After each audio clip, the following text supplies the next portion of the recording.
Tell Me More podcast is being recorded on the lands of the Wurundjeri people of the Kulin Nation.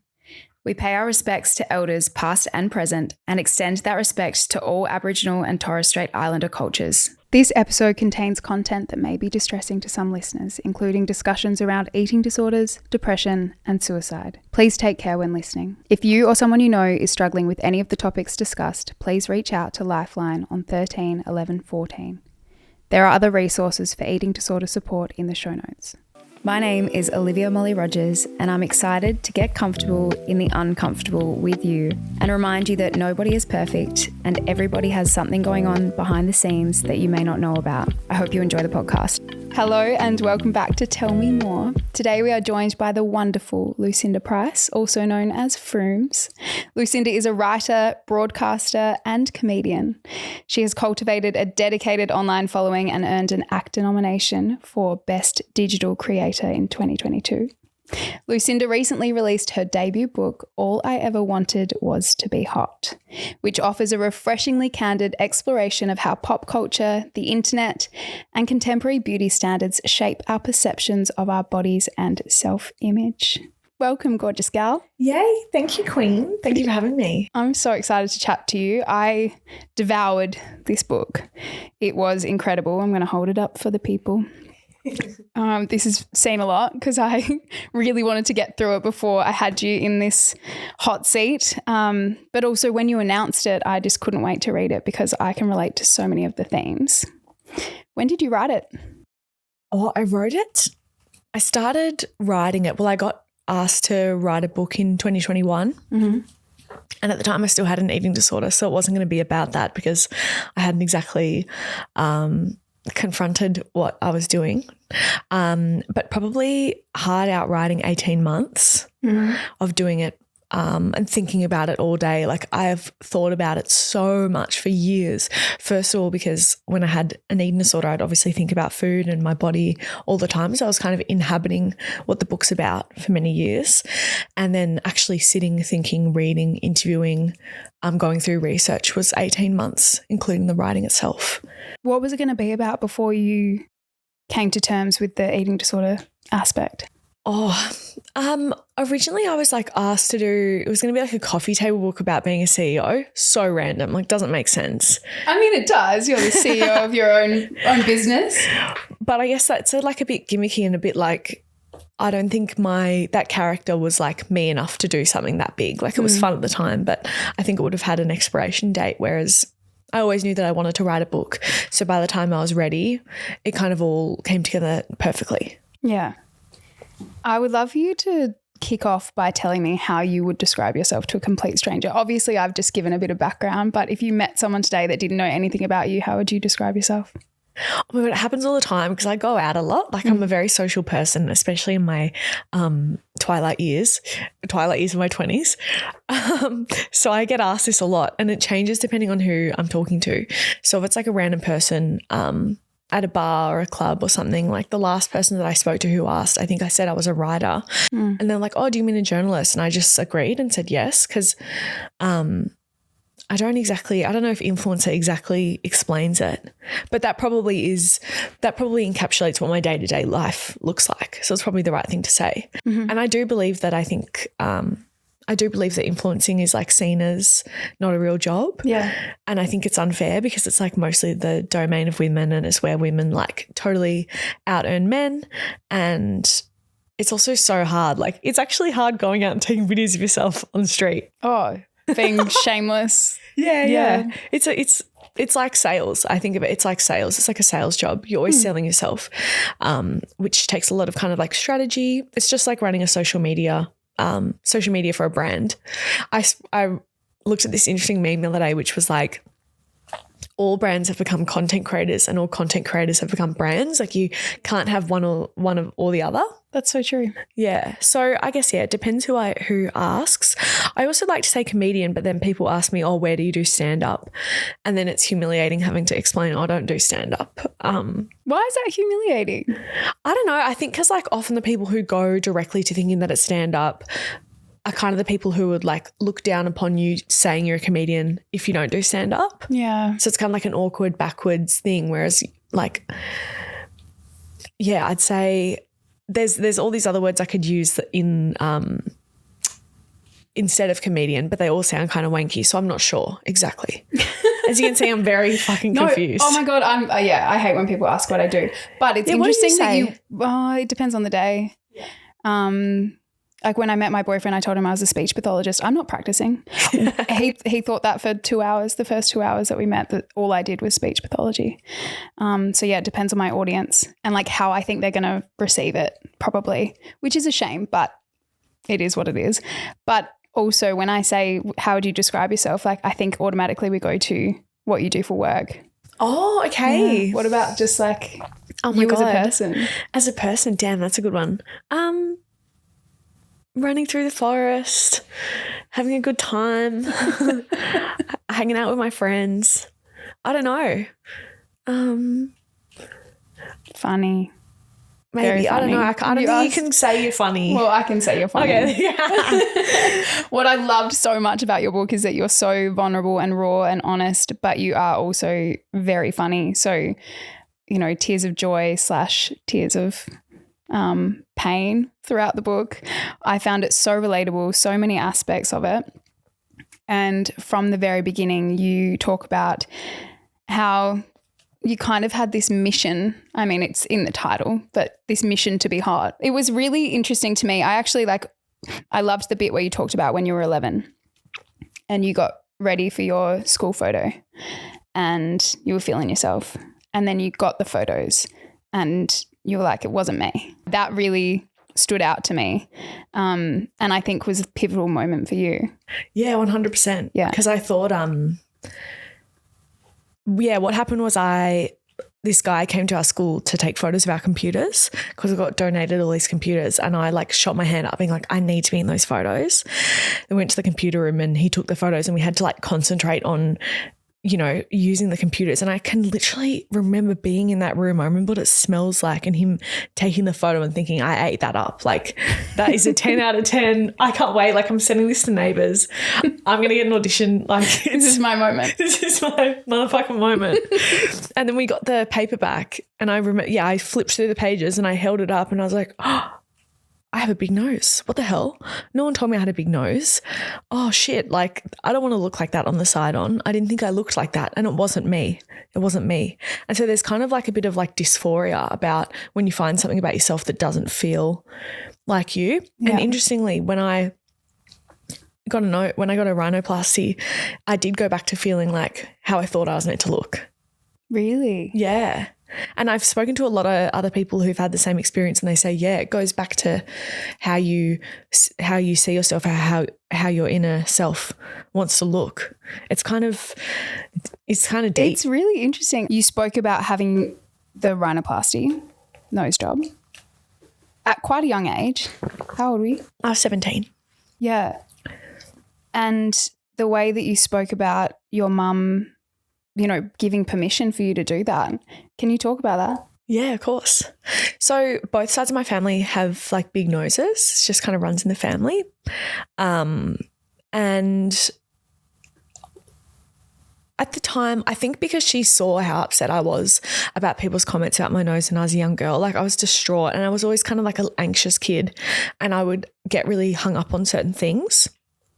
Obsess over the same thing, like lots of ruminating thoughts. And sometimes it was about things that were like totally nonsensical, so more down the OCD path. But then this one was kind of real in a way because my nose was something that I didn't like. And I think she saw how sad I was about it. Was that before that photo shoot at 11? Like the anxiety. The ruminating about your nose. Oh, no. It kicked off because of that. And it kicked off because like a hairdresser made a comment about my nose and that kind of like cemented it. I was like, okay, it's not just me that sees it. This is like a full-on problem that people can see. But she didn't actually say anything really negative, right? Like she just sort of pointed it out. Yeah, she was like, oh, I thought you were like insert nationality. She's like, oh, she started by saying, what nasho are you? I said, I don't know. And then she was like, oh, I thought you were this because you got a big nose. And I think she was the nationality that I don't even remember what nationality she was saying. So she didn't mean it to be offensive. No. She was just like, oh, you look like me, I guess.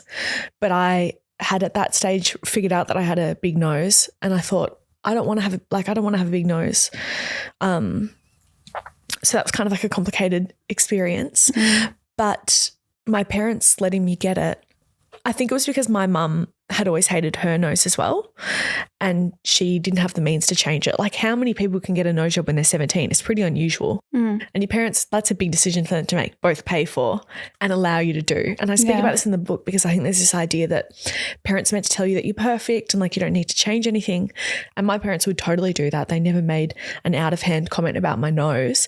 When I would ask mum about it, she'd be like, no, it's perfect. Like, you don't have to do anything. But I think she could tell how upset I was about it and that I wasn't going to let it go. And those comments do not sink in when you're so obsessed by something that you think is wrong. Yeah, totally. It's like when people comment when you're really in the grips of an eating disorder. I'm like, nothing you say is going to really help me. It'll help me later down the track when I'm a bit more in my recovery. But like when you're in the depths of it, there's no getting through to somebody. Yeah. And only the bad sinks in. Yeah, fully. Yeah, I feel like you're like looking for proof that it's bad and that other people think it's bad. Yeah, you see proof everywhere as well. Yeah. So the nose job, do you think that was like the beginning of the journey? I think before that, like I started really like sinking time into my appearance probably when I was in year 9. Like that's when I went from feeling like I didn't belong at school and like I didn't really have a group of friends. Like I was a floater and it tormented me. That was like some of the hardest points in my life. Was year 7 was like genuinely traumatic for me in a way that like I don't feel like I'm allowed to say that it's traumatic because nothing really bad happened. It was all in my head. But like my OCD when I was in year 7 was atrocious, genuinely debilitating. I couldn't really even get out of the house. I couldn't get out of the house on time. How did it present? So I had 2 things that I would do that I remember very much in my bones, which was I'd get onto the school bus and let's say I accidentally like brushed past someone on the bus. I would think about it all day, thinking that I did something wrong, like thinking that like, oh no, like they think that I'm mean or this or that. So then I get home after school off the bus and mum said, you'd be busting to talk to me. So then I get home and me and my mum would sit in my room and over again I'd say, I did this today. Is that rude, mean or offensive? I did this today. Is that rude, mean or offensive? Wow. I would have said it 100 times. And every time she had to answer she had to answer no the right way. And if I thought that she was hesitating at all, we had to start again. And then I would like do this pattern thing with my eyes where I'd go on the roof, da, da, da, da, da, da, da, again and again and again. And then look at the like, it was so bad. And it was like, I think that's where a lot of I think as well, because when you're going through puberty, like that happened when I was like 12 or 13, I think that was a really pivotal moment in my like mental health generally. Like I think that was the really big red flag to be like, oh, this is going to be like something that will be episodic. At the time, it felt like it would be forever. But I say this all to say it went away in year 9 when I became popular. Wow. And so I think that's where it really became kind of like the pathological, all I ever wanted was to be hot, because I saw that something that was so debilitating and really made me want to, you can't live like that. And it was really like so upsetting. And there's the one thing that I get really emotional about is year 7, because I just wish I could like tell this little girl that like it's okay, but you can't because it's done. But that's kind of when it linked and it became this thing that I have to keep up. And it felt like in order for me to achieve my dreams or, achieve the next thing that I want, I have to maintain this like hotness. And it was, for me, it was being blonde. It was being popular. It was like totally being cognizant of like social dynamics and making sure that I'm, I treated it like I was like climbing up a mountain. Like I've got to get to the top of this mountain. I can't be weak. I can't be that girl again who like felt like she had no control and no community. It's such a relatable feeling for me anyway, but also such a scary place to be, because it's like if you get to that point that you think is the goal, when it's based on how other people see you and how you look, like where do you go from there? Like you're never going to be happy because there's always changing and you can't control it. You can't possibly maintain control forever. Totally. And I think I think once you achieve it, you realize, oh no, actually, yeah, I have to maintain this now. So then you're just always in that perpetual state of climbing just to stay kind of where you are. I think, and it's the same with diets. Like, sure, you might get to your goal weight. Guess what you have to do now? You have to keep that up. I'm sorry. Yeah. And we will talk about that because when it comes to the eating disorder, that was one of the things that really stood out to me as well. But you pointed out the impact that all the different pop culture moments and things of that era, the impact that they had on you. Victoria's Secret fashion show, Pussycat Dolls, The Swan, so many things that I remember having the same sort of feelings about. Do you think you were, how did you feel about your body prior to seeing Victoria's Secret? Do you remember?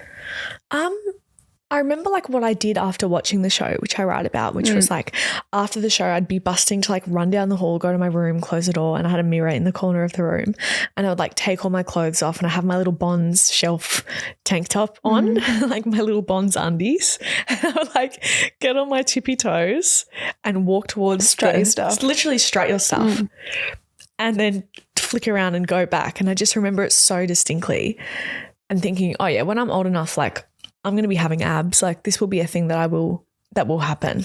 So it didn't become something where I actively would try and look like that when I was a teenager. But it was more kind of an idea that once I get to my goal, once I start working in the media, once I become someone that people look at, you best believe I'll be in top shape. That's what I'm going to look like. Yeah. What was your experience when you saw Victoria's Secret? Oh, just feeling overwhelmingly uncomfortable in my body because there was not one part of me that looked like that. I was very insecure though already about my body when I first saw that. I'd been bullied for my weight. I'd gained quite a bit of weight between the age of 8 and 12. And yeah, had become very conscious of it. I remember prior to that, not really having any feelings about my body. I was just neutral. And God, I wish that was something that just stayed with us. But just you eat when you're hungry and then you play, and your body is just something that takes you from A to B and, gets you to do fun things with your friends. And other than that, it wasn't something I really thought about.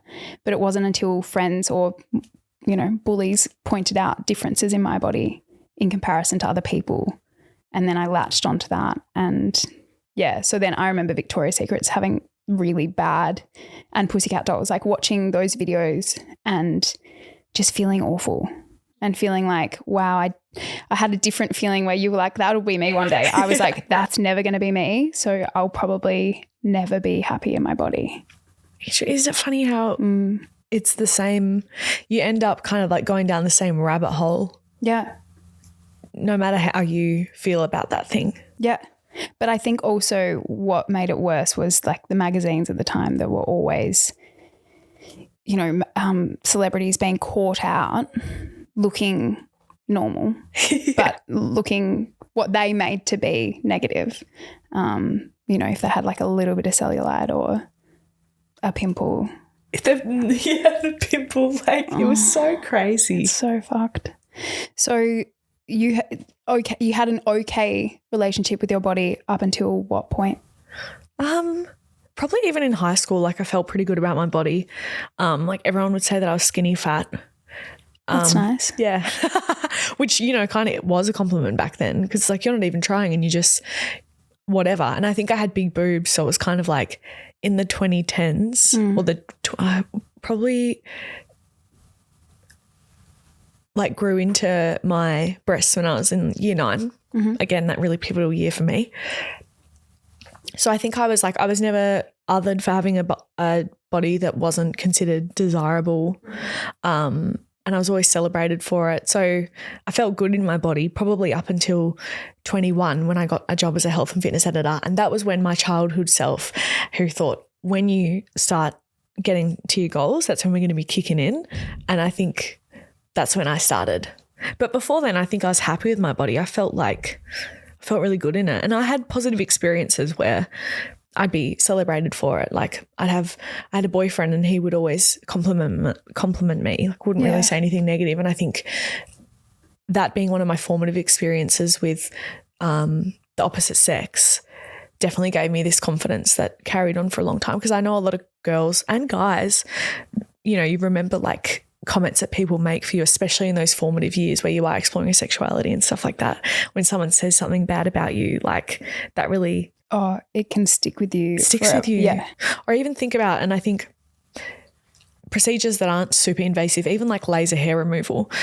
I started getting laser hair removal so young, and part of it was because I remember in school, if a girl had a bush, it was diabolical. Like you didn't want to be everyone would know about it. Yeah. Like, and I'm like, I'm not going to be that girl. Like, I'm sorry, I can't be that. That will ruin me. And so I'm going to find a way to make this laser happen. Yeah. Or even like a little bit of underarm hair, like, you know, you miss a day of shaving and then everyone's like, oh, how embarrassing. The stubble, like, yeah. Ew. I love this part of your blurb that says, for her entire life, Lucinda's mission was to look as hot as possible. She nipped, tucked, bleached, cut, plucked, plumped, shaved, lasered, tanned, crunched, squatted and starved.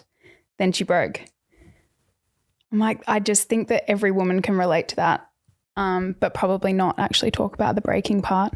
So you got this job as a health and fitness writer, and then what happened? And then it probably kicked off in a physical way, to be honest. Like the eating disorder kicked off because of a physical reason, because I started training for a run. Mind you, it was like a 5 kilometre kind of fun run, but I was an asthmatic child. I never exercised. I hated exercising. But I had to do it this time. And I think running, people do lose weight if they start running. I think if you really, I don't even know if I should be saying that, but like I think once you start doing physical exercise, your body can change. Yeah. And I saw that. And that's when it was the first time that I'd done something while trying really doggedly and I saw it pay off. Like there'd been times in my life where my weight had fluctuated, you know, like if I went through something, I wouldn't be hungry anymore and then I'd lose weight, but I never really cared about it. Whereas this was a real effort. And so to see the effort pay off and people compliment me, that's how it kicked off. And I think as well, writing about health and fitness every day, I thought it was so ridiculous when I first started because I had never dieted and I thought I never have to. I kind of like took pride in it. Yeah. So then when I was learning about how all these rules around food, that all these health people were telling me about, and I was interviewing people and talking about gyms and stuff like that, that's when I started to actually internalize the messages. And I think it's an important thing to note in that being bombarded with these messages, even if you think you're not taking them in or even if you think that you're above it, like it's bombarding you. It sinks in somewhere. And then when you are vulnerable, like click, I think it can all hit you. Mm. And when people are giving you rules around food, you can't help but not absorb that. And also, like you said, when people start complimenting you, I had a very similar experience where I had started losing weight and everyone's like, oh my God, you look amazing. What are you doing? They want to know exactly what you're doing and they want to copy it and you feel great at first. I'm like, oh, like good on me. I'm a genius. And it gives you the drive to keep going. And then it's a slippery slope. And when did you experience that? Were you in high school? My body shifted in high school.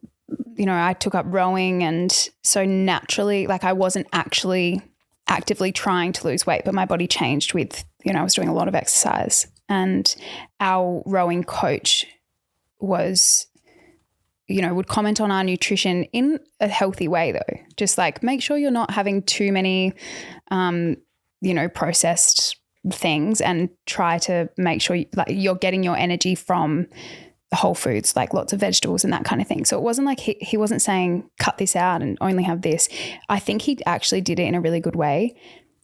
A damaging thing though was that they used to weigh us for rowing because, you know, they talk about the strength to weight ratio and then they would put our weights up on a chart and like talk about which crew we were going to be in and how much the boat would weigh as a whole. And it was a very like mathematical thing but it's like they just forgot that they were dealing with women at a really vulnerable age, or girls at a really vulnerable age, literally, where comparison is just the worst thing that you can do. And also it shouldn't have been, like, we shouldn't have seen it. If they wanted to do that, they could have done it and just covered it. But yeah, that was a time where I started to sort of think about that in my body in relation to others, in a weight. Yeah, like I don't think I'd ever really thought about my weight as a number before that. And I think the seeds were planted, and then I got asked to do modelling, and my modelling agency said that I needed to lose weight. So and how old were you then? 18. Oh, right. Yeah. But yeah, I was like, oh yeah, sure. Like she said, you'll be successful. It's literally like what you had sort of come up with yourself, that like, I will be successful if I look this way. They said to me, you will be successful if your body is this size. And I was like, okay, like I am not going to fall into an eating disorder trap. No I'm way. smarter than that. Yeah. And sure, what's a few kilos for success? But then you don't have a choice. Like it's not, you control it to begin with, yes, but then it starts to control you. Totally. Yeah. It clicks. Yeah. It flicks. Yeah. But it's gradual. I don't think you notice exactly when it happens. No, not at all. I think just, yeah, you wake up one day and it's gradual. It's like, and I've, through talking about the book since it's come out, I've made more kind of like connections about it. And I realized that I think eating disorders, it's all around habits. Like you start doing these habits that change the way that you behave, and then the habits become like necessities. And I also think the way out of eating disorders is changing those habits. And I think we often hear about changing the way you think, going through therapy and all that kind of stuff. But I think the actual meat and bones of recovery is changing your habits. So eating more and having to, thinking of it like a habit. And I write about it in the book through my binge eating recovery. One of the habits was eating 3 meals a day and 3 snacks, something that I hadn't done in years. Yeah. And that's a physical habit that was really crucial. When do you think you realize, because I do think even though it's gradual, when do you think you realize that your dieting was potentially problematic? Like that you probably did have an eating disorder. And I know that that's really hard, because I know for me, like I was in complete denial. People would say things like the compliments turn into, are you okay?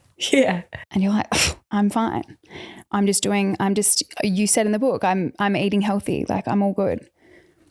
But were there moments where you're like, oh, I actually think maybe this is a problem? Like I remember Googling, how does anorexia look? Or like, yeah. What's, do I have an eating disorder? I think I actually typed in, do I have an eating disorder? Yeah, I would do similar stuff as well and look at all the criteria. And honestly, when I was bad, I'd look at the criteria based on like, how well am I doing it? Would I really be like, and checking my BMI and stuff, be like, is my BMI long enough to, small enough to be considered someone who has anorexia? And then you're like, good on me. Yeah. Yeah. Yeah, I got asked this the other day. I can't actually pinpoint when I realised that it was something that I couldn't control. I think that there was this sensation, because I just moved to Sydney when it really started kicking off. There was this sensation of things moving really fast. Like my life started feeling really fast, like I was running physically, and it also felt like my brain was running. And it was kind of like addictive, because I was like,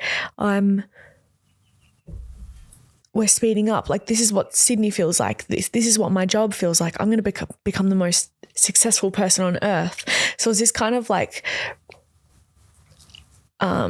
speediness that then felt like it fishtailed out of control. But yeah, whether or not I can pinpoint an exact moment where it felt like an eating disorder, I'm not sure. I think I was aware that I had an eating disorder, but I liked it. But probably me deciding that it was a problem that I wanted to fix was only when I started gaining weight, when the eating disorder turned from restrictive to, kind of bulimia, which is what we were talking about earlier. When it switched to something that I felt out of control, but in a way that was negative. Because you say at one stage you're in control and then you're not in control, and the like anorexia takes over. That was still kind of fine with me, because I was I think it's your anorexia that tells you also that you don't want to get better, because you're like, oh, well, if I'm getting better, I'm gaining weight. Yeah, and absolutely. The fear of gaining weight is bigger than the want to get better. Totally. And it's only when that flicks the other way that you can start working, I think. Yeah. I also really liked how you spoke about how you would look at other people who were sick and think, oh, well, I don't do those things. And like really sick people, you know, their hair's falling out, they can't walk, they don't have energy to do anything. And you're like, well, I'm going to work and I'm really productive and I'm doing all of these things. So you kind of convince yourself that you're not sick enough to get help. Yeah. Yeah. And I think people treat you like that. I think it's not until I honestly think it's not until you're hospitalised that people actually take a lot of eating disorders seriously. I think that's a big misconception in the community at large, that people are only really sick once they are physically incapable of taking care of themselves, which we know just isn't true. I think like eating disorders have the highest mortality rate of any mental illness. And it's not because people die from being hungry, it's because they take their own lives, because it becomes so unbearable in your head. And I think that's something I did an article with Pedestrian where I talked about how my eating disorder was misdiagnosed for a long time. And someone commented saying, you know, because in the article I said that it is the most deadly mental illness. And someone said, oh, no, I know it's bad, but like I wouldn't say that it's the most deadly mental illness. And I thought, babe, let me get out the dossier of research for you. You can't argue with the stats. Yeah. But it's funny how that just fully, to me, encapsulated how we think of eating disorders. And I think because they primarily, I mean, they affect everyone across all socioeconomic backgrounds and genders. But I think that was a really good indication of this idea that it is still a choice and that it isn't something like depression where people know that people don't choose to be depressed. Yeah. You said something in the book about, and I don't think I'll get the wording exactly right, but the difference with how people perceive eating disorders, it's like they think the outcome of an eating disorder is kind of positive because you can be skinny. So then they think it's a choice, whereas the outcome of depression or, you know, a bunch of other mental illnesses is not desirable. So they're like, oh, well, that's not up to them. But the eating disorder is a choice. Yeah, 100%. And I think it's also a misunderstanding of the symptoms that are really negative, which it is very similar to depression in my experience. You socially isolate yourself. You can be hard to be around, to be perfectly honest. I think that's also where a lot of empathy is lacking because, and I have friends who have had eating disorders and they do become harder to be around. Oh, I was an irritable bitch. Yeah. Like a savage. Yeah. So shit to be around. Because you are hungry. Yeah, so hungry. Yeah. And you are like, I was such a judgmental person. Like I would fully size people up walking along the street. Like I was really tapped. And I wanted to say that in the book because I wanted to make it clear that like I'm not like that now, and that I think that eating disorders are really dangerous because I think they can really impact your personality. And it's not just again, it's not a choice. It's something that actually happens in your brain because you're malnourished. Yeah, you talk about the Minnesota starvation experiment. Yeah. Oh my God, that was hectic. Yeah, Can you tell me about that? Yes. So I thought that, had you heard of it before? No. Oh my God, really? No, I hadn't. When I was writing about it, I'm like, oh, this is old hat. Like I'm sure people have heard about this. So that makes me happy. Thank you. Yeah, I hadn't. Okay, great. In the late 50s, Minnesota University wanted to do a study on how to refeed people after they've been in famines after the war. And so they recruited 30 or something, and I'm not going to get the stats right off the top of my head. People need to read your book. Period, sis. They recruited like 30 people, all of sound mind, all healthy, didn't have any issues with food, 30 men. And over 12 weeks or maybe even longer, they had three groups. One control group that they didn't change anything.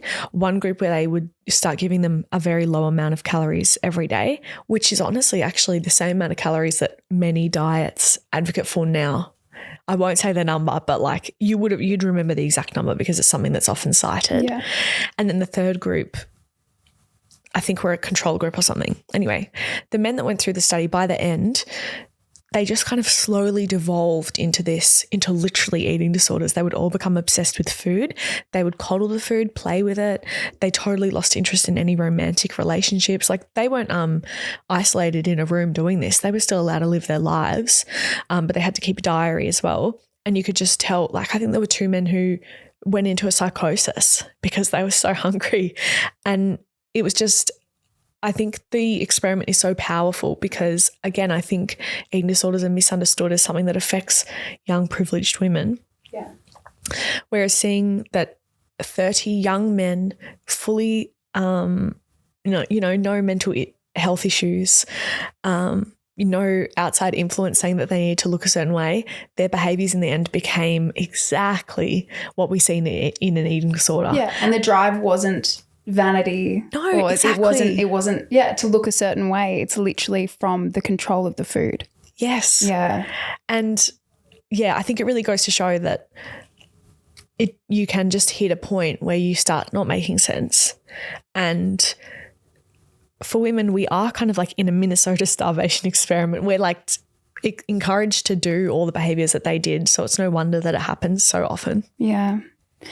You said, and I could relate to this so much, I remember in the real grips of my eating disorder, just being so overwhelmed by upcoming periods of quiet. So like holidays from uni, because I was like, fuck, I can't sit with my thoughts for that long. What am I going to do? Like I needed to be busy. I needed to be moving. Otherwise my brain was too like loud.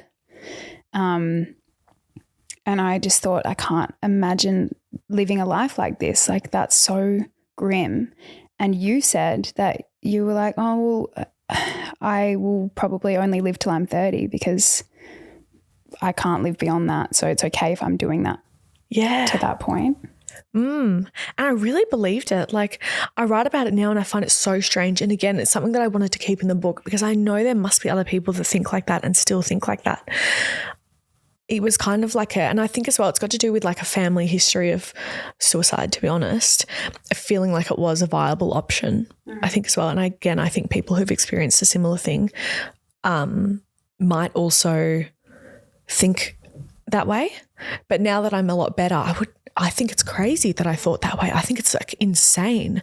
And I think, again, something like suicide, I think people struggle to talk. Like I wasn't sure if I was going to put that in because I was thinking, oh, people probably think I'm being dramatic. Like people probably think, oh yeah, of course you can talk about it because you would actually never do it.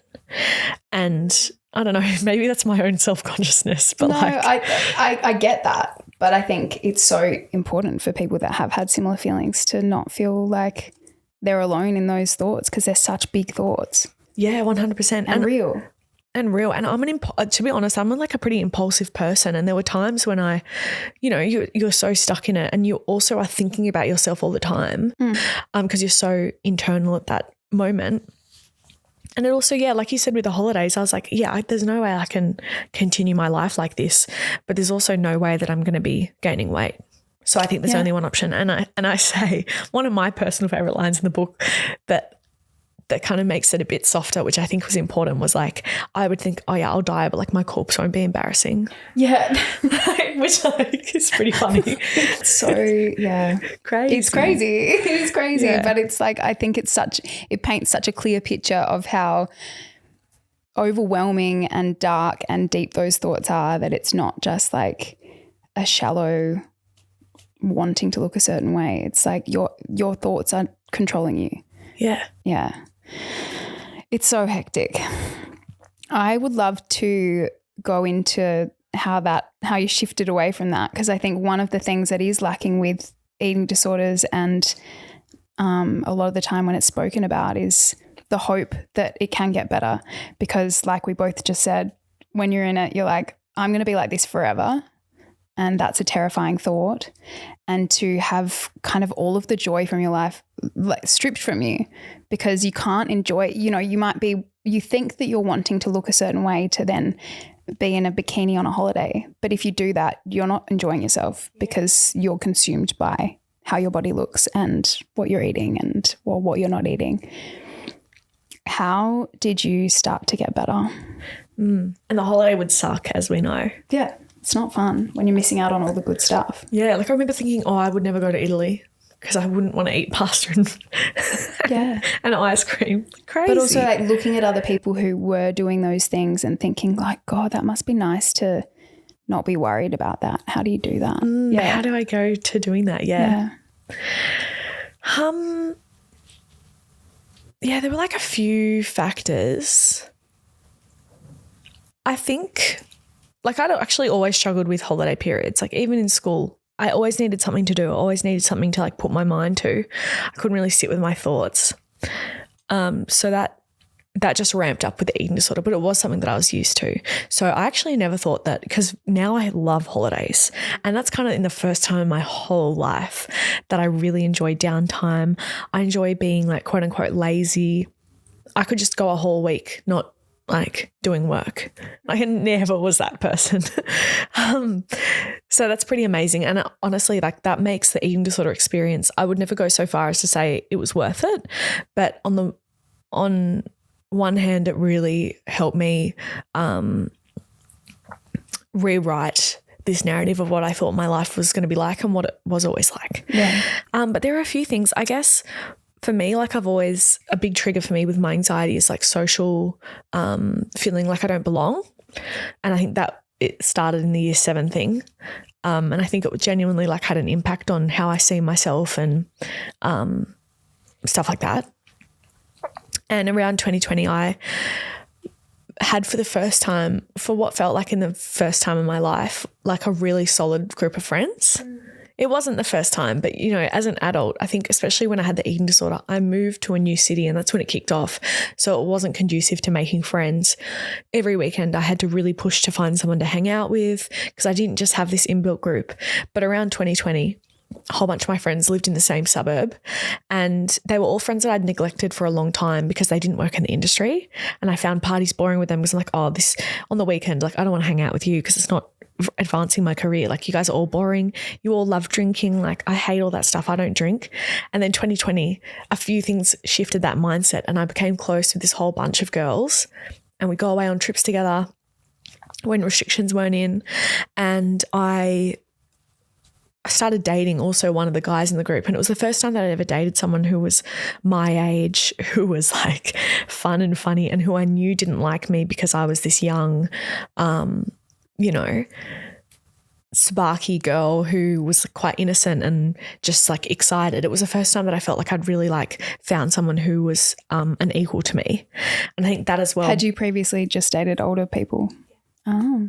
Wow. That's so interesting. Which feels like it feels like a whole past life, to be honest. And nothing necessarily, like I think it all makes you part of who you are. And there was time, you know, there's a reason why as a young woman I would choose to date older people. I think as well, it's kind of all related to this, which was this desire to be in more sophisticated spaces or to be seen a certain way or to, you know, become older quicker. Yeah. So I could do this job. But I say, yeah, I felt like I had this belonging and I felt like I was really seen for who I was. And I think honestly, Instagram helped with that as well, because at that stage I'd grown this following of people who I felt appreciated my humor and appreciated this like little base part of me that was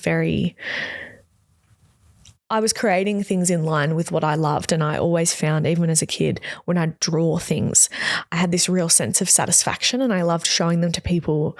And that's where a lot of my excitement comes from, is this ability to create in my own mind's eye, like my vision. So there was a whole thing that was happening. And I think that helped me relax a lot of the rules and habits. And as I said, I think coming out of an eating disorder, it's habit breaking that's really important and hard and scary. And I think that's where help from a specialist eating disorder professional is really important. I think they should be different to a regular psychologist, because I was getting psychology help from psychologists and psychiatrists the whole way through the eating disorder, but it wasn't until I saw someone with an interest in eating disorders and the health at every size mindset that I could actually work through it. Yeah, well, because if they're not specialized, I literally had a psychologist say to me, this was a few years ago, when I felt like my eating disorder thoughts were sort of creeping back in a little bit. And she was like, oh, well, you don't look like you've lost weight. Oh, babe.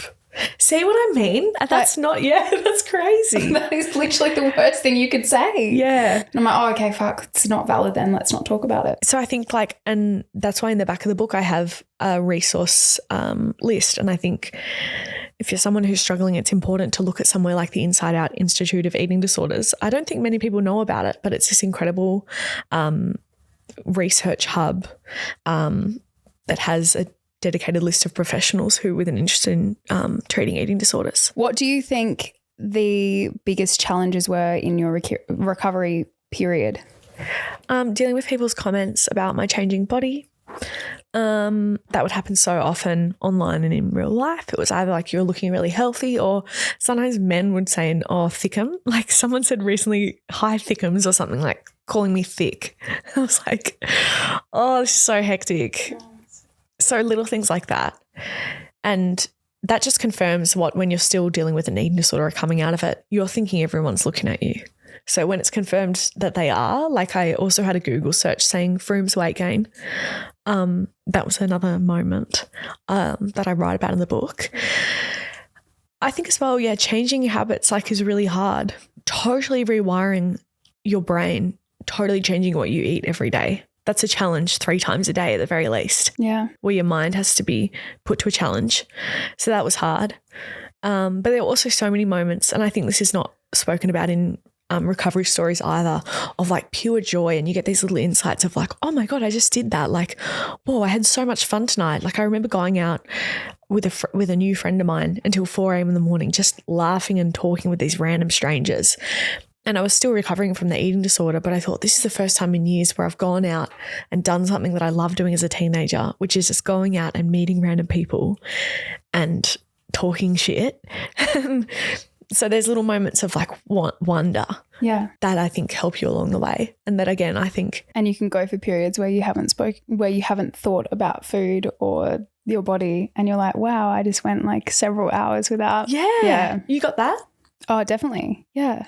And similarly, like I could relate to the feeling of like, I think I got diagnosed with depression rather than an eating disorder quite early on, when I was like, I need help because I feel so awful, but I wasn't ready to get better.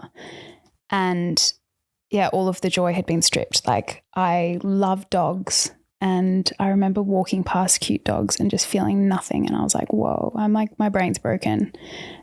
So when that started to come back, or like listening to music, I remember trying to find a song that I like wanted to listen to and flicking through, and I love music, but like nothing was like scratching the itch. Like I was like, nah, everything's annoying me, when I was really depressed and really low.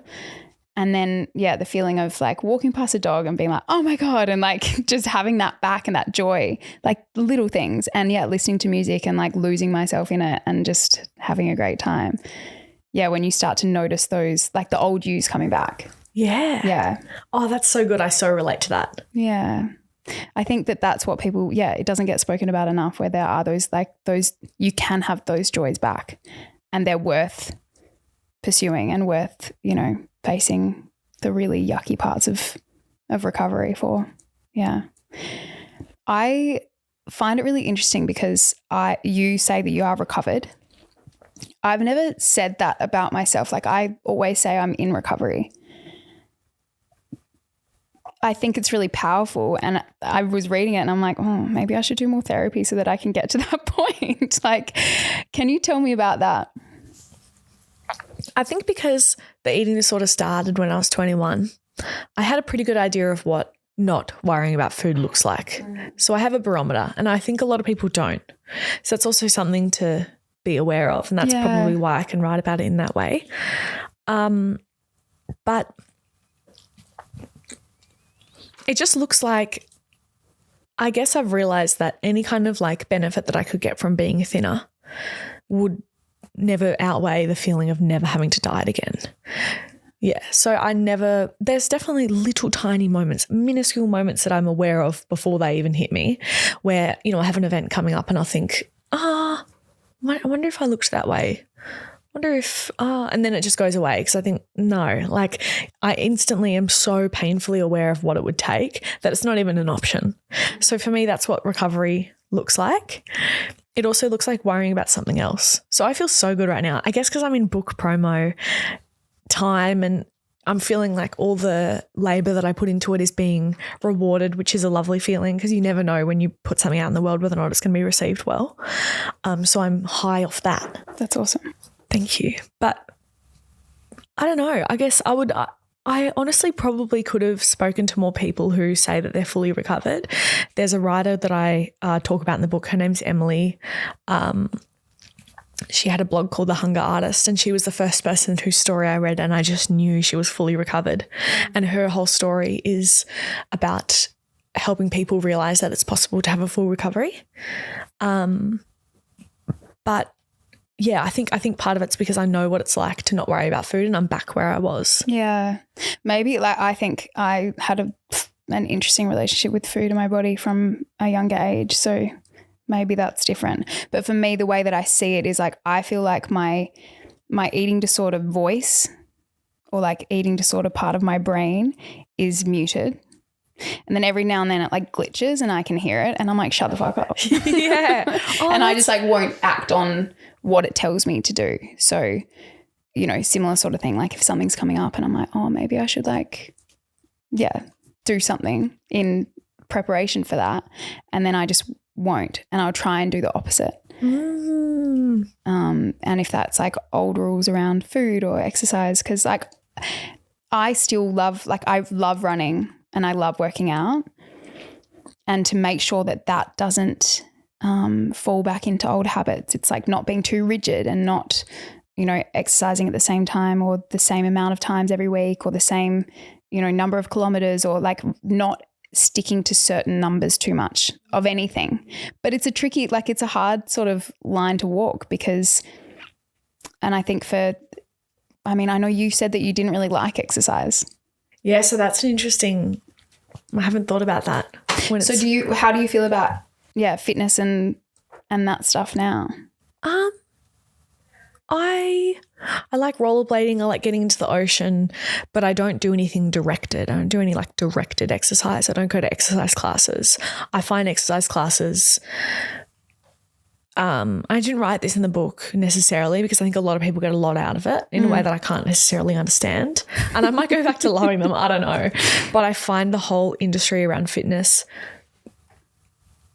I'm not sure how I feel about it. And I just know that there were so many classes that I did where people say, now you can enjoy the weekend, and it's just so intertwined with disordered thoughts that I don't want to. Of like earning your food. Yeah. Always this earning mentality, which is so insidious. I don't want to take part in it at this point in my life. Yeah. And I also feel like I love feeling different, like, oh, all these people exercise because they think they have to. Oh, I don't do it. Like, how cool is that? I didn't do any physical exercise today. Like, it's almost like I've gone the opposite way. Yeah. But I have found that it's incidental exercise has become something. But again, I don't even really like talking about it because when I was really bad with the eating disorder, and people would talk about, for instance, going back to your set weight, or, you know, one day you'll love exercising and incidental exercise is really easy. I still was too disordered to think that that would trigger me, because I'd be like, but what if I don't want to do anything? Yeah. Like, what if I don't go back to a set point weight or da-da-da? So I guess all I say is I've found a way to really enjoy exercise. I don't think it's what a lot of people would think exercise is, but that's okay. Yeah. I think like just having this conversation, it's like everyone is recovery is probably going to look pretty different for all kinds of people. And I think as long as you're doing the things that you feel like you need to do to stay well, and that looks different for us, then that's okay. Yeah, fully. Yeah. But I think at the end of the day, as long as you like are being able, like you can find joy in life and don't have rules, like the amount of fun social things that I missed out on, dinners, parties, things I would leave early, and also the anxiety leading up to it of like not being in control at whatever I was going to, like those things, it makes me so sad to think about that time. Yeah, I feel the same way. Yeah. But it just seems like you're absolutely thriving and enjoying life so much, and I love to see it. Thank you so much, Leaf Queen. I would love to finish on a little segment called Oranges and Lemons. Yes. Yes, I did give you a little heads up. You did give me a heads up. I love it. Maybe we start with the lemon and then roll into the orange. Can I do the other way? Sure. Sorry, because I can't think of a lemon right now. I'm in a good mood. Sometimes I struggle to find a lemon, and I feel like that's when you're having a really good day, so that's not a bad thing. Well, my orange is that yesterday I found out that my book is in the top 10 at Dimick, so it's number 8. What the hell? That incredible. Is incredible, but also after reading it, completely unsurprising. Oh, thank you, babe. Congratulations. I'm excited. So good. So I'm going to go after this and take a photo with it. Yeah. But my lemon, I think, oh my God. I actually can't think of one. I'm sorry. So good. That's great. Is that good? No, Maybe I that's think it's good. kind of powerful. Yeah, it is. If you can't think of a lemon, then you're having a good time. I had some weird dreams recently, and I get affected by weird dreams. Yeah. Like scary dreams and stuff. I do as well. Yeah. I think it's my Lexapro. Period. Yeah, crazy Lexapro dreams. Yeah, it gives me hectic dreams. Okay. I similarly, like on the way today, I was trying to think of a lemon and I don't think I have one in this moment. And there's lots of oranges. Like I love that Melbourne, even though it's still like a little bit cold, it's warming up, sun's out. I have a collection that's launching this week. So by the time this episode comes out, that will be out. And that's been a long time coming. So I'm really excited. Oh my God, I want to see it. Yeah, well, I wanted to have you there, but you've got all your book launch things. But we'll send you a dress if you want one. I would love one. Yeah. And you've been in Orange. Talking to you has been so good. And also your book. I literally spent the last 5 days just in it. And I was sad when it ended. But I loved it so much. And I think that everyone listening should go and read it or listen to it on Audible because it is incredible and you should be so proud. And I want to say, I'll never forget, years ago, my best friend and I, Madison, did a podcast called No Chill in 2018. Yeah. And you supported it and you like mentioned it. I think you're on the Shameless podcast and you were like, you recommended it. And Aww. I think you're a big supporter of people and I think it's really beautiful. Oh, that's so nice. Thank you for having me. Thank you. I love Madison. We shot together years ago. And at Sportscast? Yeah. She's so cool. Thank you so much for coming on. It's been a pleasure. My pleasure. Thanks for listening to Tell Me More. This show wouldn't be possible without you. If you'd like to show your support, please subscribe or follow the podcast on your favourite platforms. And don't forget, you can watch full episodes on YouTube and Spotify.